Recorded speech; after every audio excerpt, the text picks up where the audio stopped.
নমস্কার বন্ধুরা, আশা করি সবাই ভালো আছেন। আজকে আমরা এই ভিডিওতে দেখব শিলিগুড়ির রানীডাঙ্গাতে অবস্থিত একটা 4 কাঠা ভ্যাকেন্ট রেজিস্টার্ড প্লট, যেটা সোজা ভিডিওতে আপনারা এখন দেখতে পাচ্ছেন। বন্ধুরা, এই যে প্লটটি রয়েছে, এই প্লটটি রানীডাঙ্গার যে এসএসবি ক্যাম্প রয়েছে, সেই ক্যাম্পের থেকে কিন্তু মাত্র 1 কিলোমিটারের ডিস্টেন্সে আপনারা পেয়ে যাবেন। বন্ধুরা, এই যে প্লটটি রয়েছে পুরোপুরি একটা জেনারেল রেজিস্টার্ড প্লট রয়েছে। সামনে এই হচ্ছে রোড, দেখতেই পাচ্ছেন একটা 14 ফিটের কিন্তু নন মেটাল রোড কিন্তু আপনারা পেয়ে যাবেন। মাত্র 50 মিটার যাবার পরেই কিন্তু পাকা রাস্তাটি আপনারা পেয়ে যাচ্ছেন।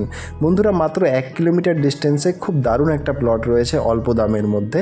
টোটাল 4 কাঠা প্লট কিন্তু রয়েছে। ভিডিওতে এখন আপনারা দেখতেই পাচ্ছেন এই হচ্ছে জমিটির সাইড প্ল্যান। যেমনটা দেখা যাচ্ছে যে জমিটির কিন্তু ফ্রন্ট কিন্তু রাস্তার সাথে আপনারা পাবেন 64 ফিটের এবং লম্বায় প্রায় জমিটি কিন্তু রয়েছে 45 ফিটের। বন্ধুরা, সামনে কিন্তু রয়েছে 14 ফিটের একটা রাস্তা এবং বন্ধুরা পুরোপুরি কিন্তু রেজিস্টার্ড খতিয়ান জমি, অর্থাৎ একদমই পুরোপুরি জেনারেল ল্যান্ড কিন্তু এখানে বর্তমানে রয়েছে। বন্ধুরা, এবার চলে আসি দামের ব্যাপারে। দাম কিন্তু রয়েছে 6 লক্ষ টাকা করে পার কাঠা, 6 lakhs পার কাঠা। এবং বন্ধুরা, এই দামটি স্লাইটলি নেগোশিয়েবল, সেটা অন টেবিলে করতে হবে। বন্ধুরা, আপনাদের যদি এই জমিটি পছন্দ হয় বা এর ব্যাপারে আরও ডিটেলস জানতে হয়, তাহলে অবশ্যই নিচের নম্বরে যোগাযোগ করুন। আর ধন্যবাদ আমাদের এই পুরো ভিডিওটি দেখার জন্য। দেখা হচ্ছে পরের ভিডিওতে। ধন্যবাদ।